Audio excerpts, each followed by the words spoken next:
So welcome to Upping Your Game, making your World AIDS Day a success through social media. I'm Jamal, and this is HIV.gov. So we're here today to talk about some strategies that you can use for social media here at the 2017 American Public Health Association Conference in Atlanta, Georgia. So World AIDS Day is December 1st, and so like I said, we want to share those really great strategies with you. And we have a team of panelists here that can talk to you about some really great things that we have going on for World AIDS Day and some great things. So this year's theme is increasing impact through transparency, accountability, and partnerships. And the hashtag is #WAD2017, so be sure to use that on social media. So as I mentioned, so we have some panelists here today, and I want to kind of just take a minute and have you guys introduce yourself. So I'm going to start with you, Aisha. Thanks. My name is Aisha Moore, and I am the Senior Social Media Advisor for HIV.gov. I'm Lindsay Wahowiak. I'm Senior Editor at The Nation's Health, and I'm also an APHA Social Media Lead. Hi, and I'm Jessica Schindelar. I'm the CDC Social Media Team Lead. Great. Thank you guys for being here. No problem. So I just want to jump right into it. So World AIDS Day says December 1st, right? So it's a really big awareness day, right? So I want to talk to you. I want to ask, so how can the public health community use days like World AIDS Day to really have an impact on social media? Sure. So I think there are two ways we need to look at this, right? So first thing is we need to plan ahead. We know World AIDS Day is December 1st. We know that the annual meeting is going on right now, but we knew that for months and months because we were all excited about it, right? Right. And we also know that National Public Health Week, for example, is next year. It's April 2nd through 8th. So we can plan ahead and really strategize not just among our organizations, but also with your supporters. So you can look at setting a calendar and then also building your campaign early and then sharing that with your supporters. And that means sharing it via all of your social media feeds and also on your own websites and via email. So you make sure you hit people a couple times so they don't miss out and it's not sprung on them. They're like, oh no, it's World AIDS Day. I had no idea. No, you had an idea. You knew. We let you know. We made sure you were prepared. And make sure you're sending little reminders here and there. And then day of, people love shareables. So making sure you have those early on and then you're sharing them throughout the day. Images, super helpful. Everybody loves an infographic, I have found. Those are always really popular for stuff we do for National Public Health Week, for example, stuff we do for the annual meeting at APHA. Also, a hashtag is good, and images are even better, because that way, especially those tweets and those Facebook posts, they really pop.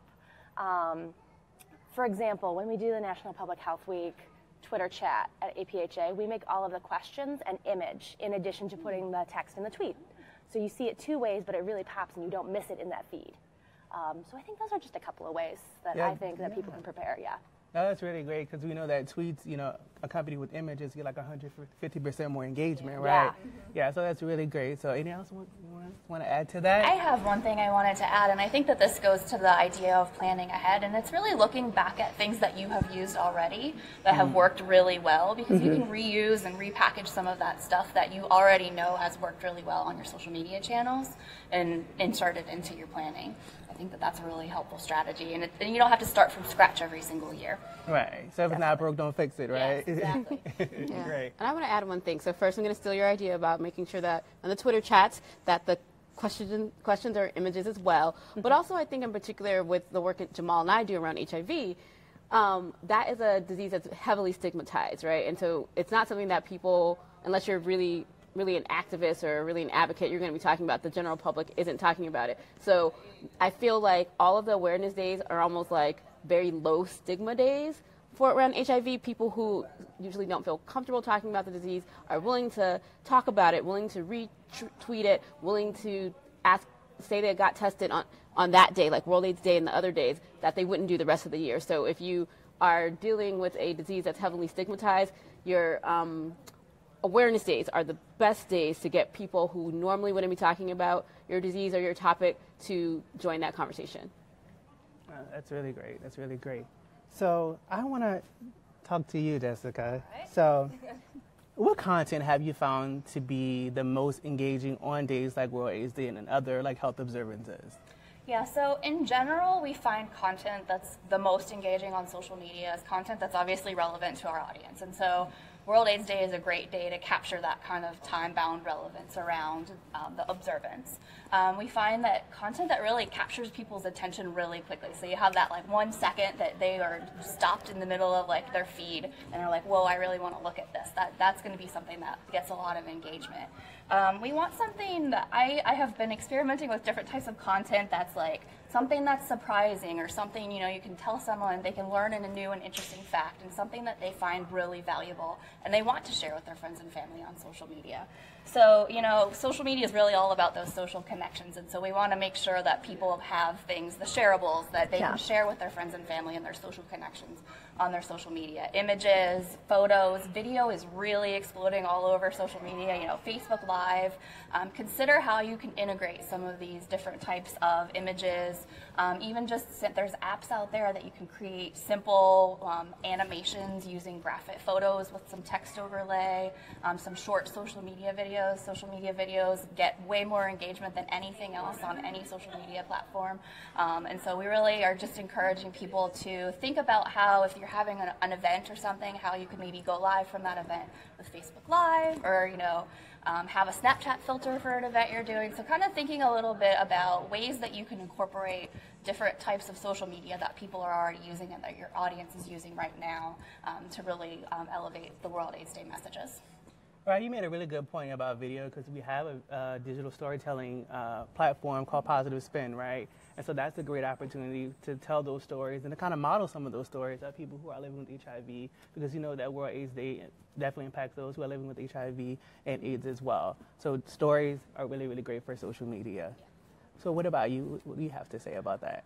I think the stories are key. That's such a crucial moment, because I think really humanizing, especially diseases that are stigmatized, right? Really humanizing not just the stories around the disease, but also your feed. We all come from very like professional organizations, right?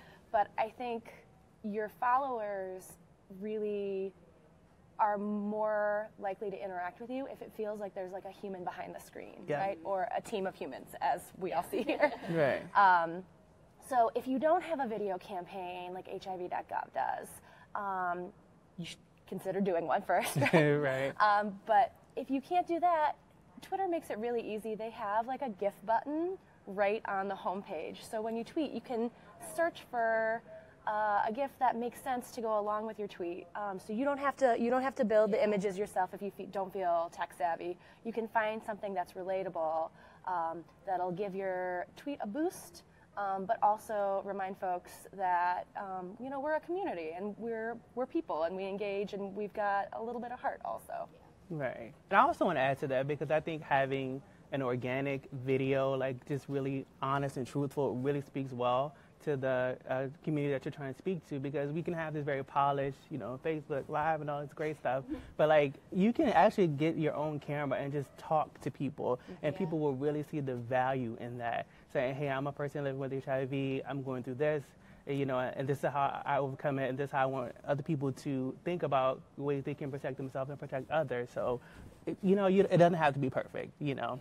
Right. So, Aisha, do you want to add to some of that? Yeah, I'm just going to piggyback on what Lindsay said about like the face behind your quote-unquote brand or your organization. So especially for those of us who work maybe in more clinical settings or CBO settings, and you're going to have like these one-on-one interactions with patients or clients, and they're online trying to figure out which clinic they want to go to, where they want to go get their HIV test.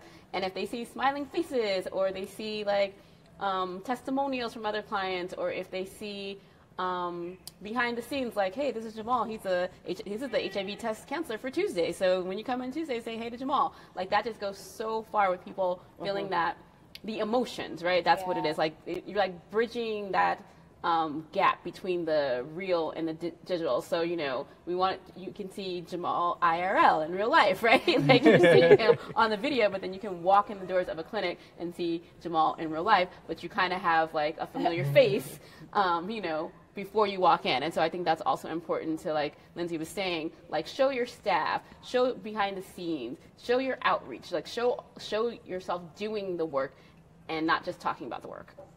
Yeah, I definitely agree with that. Like, honesty is the best policy for sure.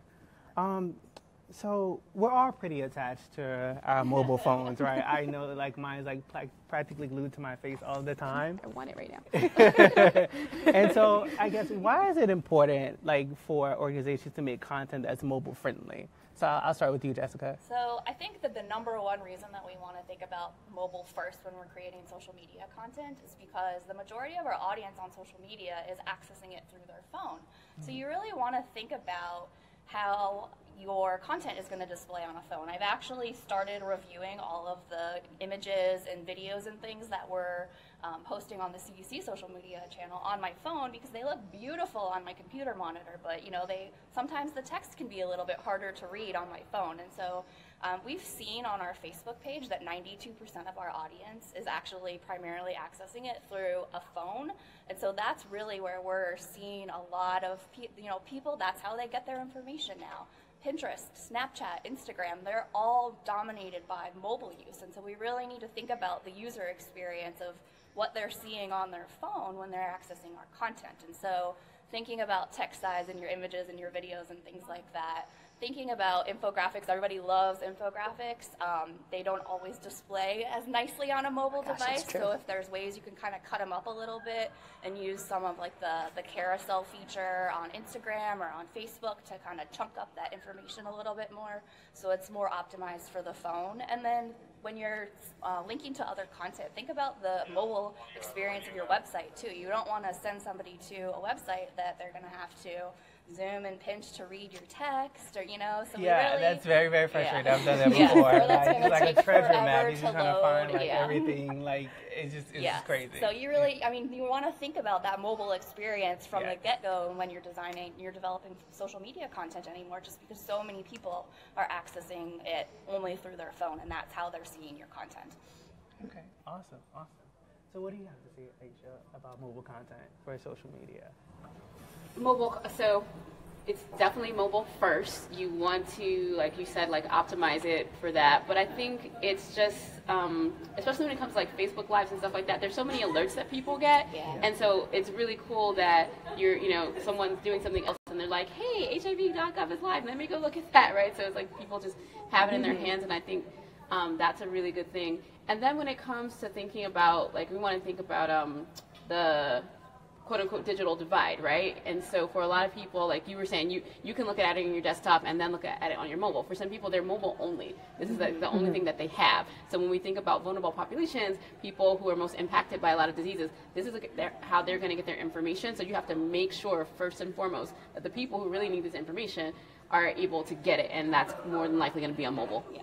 Right. As definitely someone who worked in the HIV community for a long time, a lot of kids would have phones, but they would never have computers, and so like everything they got was through a phone. So if you don't have a website that's mobile friendly, you definitely should consider it. Any last words on that? Yeah, I would piggyback a little bit off of what you and Aisha have just said, which is that especially when we're trying to reach vulnerable populations, right? We're here at APHA. We're surrounded by 12,000 or so of our closest colleagues who are public health professionals. But those folks are also working in the field. Like, they might not be at their desk all day either. So if you want to get information to them that's quick and easy on the go, phone is the best way to do it. Mobile is the best way. And everybody's using it now. I know my grandma knows how to use the emoji keyboard, right? So if she can do it, why aren't our organizations doing it too? Right. We should all be able to do it. Right. I had to teach my mom a couple little tricks. Like, that's not a laughing emoji. That's something else. Don't send me that. So great. So we know that in order to prove that social media works, you have to track it, right? There's all these different metrics out here, likes, shares, comments, retweets, all that good stuff, right? So how do we prove that, like, what we're doing is working, right? So can you talk a little bit about metrics, Aisha, and what you're really looking at? Sure. So, like, at the highest level, what you want to be doing is when you're choosing what platform to use for social media, you want to make sure your audience is on it, right? So that's, like, the first metric. Doing some research, figuring out, what do, like, big organizations who do this research, like Pew Research Center, what do they say in terms of, like, who's using what, right? And then you want to talk to your clients as well, talk to your audience, and find out, like, how do they want information. So that's the first thing. You need to sort of prove that your audience is there, right? Because so sometimes I talk to people And actually, we realized like that's not where your audience is. Go do an email campaign, do something else. So you want to make sure that you get that return on investment in terms of social media. So the first thing you have to do is make sure your people are actually on social media.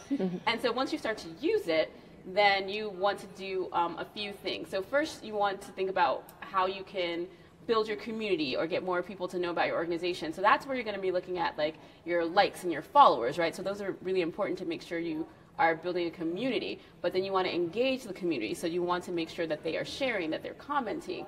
And then lastly, you want to make sure they're converting. So in like the regular marketing world, that means they're like buying actual things. They're buying your shoes, they're buying your shirt, right? But here we want to make sure that they are buying into our information and our cause. So you want to make sure when you run your campaigns and even when your daily social media that you're looking at things like, do you want more email subscribers? Do you want more people coming to your website? Do you want more event signups? Like that is the ultimate goal. So on a day-to-day basis, you're nurturing that community, right? So then when you want them to take an action, they're already there and they know who you are. So you nurture and then you ask them to act. And so that's what you want to definitely share with like your CEO, your EDs. They want to see ultimately the conversions. They want to see how you're contributing to the goals, right? So social media is just one piece of the overall plan to contribute to those goals, and you want to be able to show them how you're contributing to the goals and not just the likes. Awesome. That was great. That was really great. So would you guys like to add to that? Sure. I'll piggyback on that and say that, linking your metrics to what you're measuring to what you're trying to achieve is probably the most important thing. And I just will share my favorite. We like to make sure that we're getting a lot of engagement on the main CDC channels. And one of my favorite things to look at is the ratio between how many people like a post and how many people share it. Because that's really getting to the quality of your content is like they like it, but do they like it enough that they want to share it with their friends and family? And so that's one of my favorite metrics to look at is kind of that ratio of what people are, how many people are sharing it compared to how many people like it. Yeah. And I'll also hop on to something that Aisha said where she talked about engaging and making sure you've got followers and you're getting likes. But also, I think, again, it goes back to the humanizing of our organizations. How are you and your organization engaging with other folks? Who are you following? Who are you talking to? Who are you replying to or sharing from their content as well? Because we can shout as much as we want into the ether, right? But if we're not building that community ourselves, I don't know how far we really get. So it's cool to be able to lift up what other organizations are doing and engage and say, we love that. We want to hear more about that. It really helps build coalitions, I think, too. Okay, awesome. Guys, thank you so much. You shared a lot of great strategies that people can use for World AIDS Day. And if you'd like to get help with social media, we have our free virtual office hour session over the phone. You can go to hiv.gov and sign up. And while you're there, also sign up for our email list. So get good alerts from us on HIV basics, federal response, digital tools, and so much more. So if you're not following hiv.gov, please do. Thank you guys and have a great day.